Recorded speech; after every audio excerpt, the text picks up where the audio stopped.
నమస్కారం. గుంతకల్ ఆదివాసీ సంఘం ఆధ్వర్యంలో దసరా శరన్నవరాత్రి ఉత్సవాల్లో భాగంగా కన్యకా పరమేశ్వరి దేవాలయంలో ఈరోజు 5వ రోజు దసరా ఉత్సవాలు జరుగుతూ ఉన్నాయి.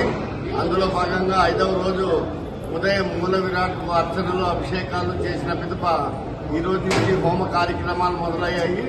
ఈరోజు హోమంలో సోమవారం కాబట్టి గణపతి హోమము, రుద్ర హోమము చేయడం జరిగింది.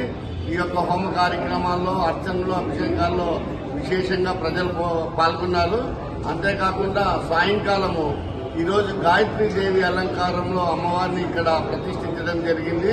ముఖ్యంగా కని విని ఎరగని రీతిలో మా కార్తీక్ వేలూరు వారు ఈరోజు ఈ యొక్క డెకరేషన్ చేయడం జరిగింది. ఎందుకంటే నాకు తెలిసి మొట్టమొదటిసారిగా తమలపాకులతో ఈ యొక్క డెకరేషన్ చేయడం జరిగింది.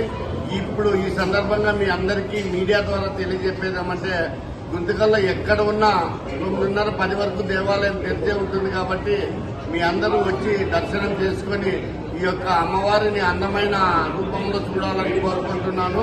ఈ యొక్క అన్ని కార్యక్రమాల్లో పాల్పంచుకుంటున్న ప్రతి ఒక్కరికి, సేవాదాతలకి, ప్రజలకి, ఆదివాసీలకి, ముఖ్యంగా మా కార్యవర్గ సభ్యులందరికీ ధన్యవాదాలు తెలియజేసుకుంటూ జై వాసవాంబ, జై జై వాసవాంబ. దసరా నవరాత్రి శుభాకాంక్షలు.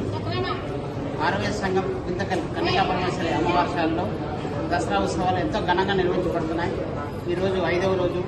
గత 4 రోజులు కూడా అధిక సంఖ్యలో భక్తులు, ఎందుకంటే మనకు నవరాత్రుల్లో అమ్మవారిని దర్శించుకుంటే చాలా మంచిది, చాలా పుణ్యం అని చెప్పి చాలా మంది భక్తులు అధిక సంఖ్యలో ఈ 4 రోజులు కూడా వచ్చినారు. ఈరోజు 5వ రోజు. 5వ రోజు పొద్దున్నే అమ్మవారికి అభిషేకము, కుంకుమార్చన, అలాగే మధ్యాహ్నం మహామంగళారతి. ఈరోజు హోమం కూడా స్టార్ట్ అయింది. ఈరోజు రుద్ర హోమము, గణపతి హోమం కూడా జరిగింది. ఈ 5 రోజుల ప్రతిరోజు కూడా హోమం ఉంటుంది. అలాగే సాయంత్రం సాంస్కృతిక కార్యక్రమాలు ఉంటాయి.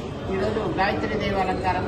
గాయత్రీదేవి అలంకారం చెన్నై వాళ్ళు ఎప్పుడు పూలతో చేసేవారు, కానీ ఈసారి మన ఆకులతో, తమలపాకులతో డెకరేషన్ చేసి అమ్మవారిని, గాయత్రీదేవిని ప్రతిష్ఠ చేయబడే అమ్మవారిని ఉంచడం జరిగింది.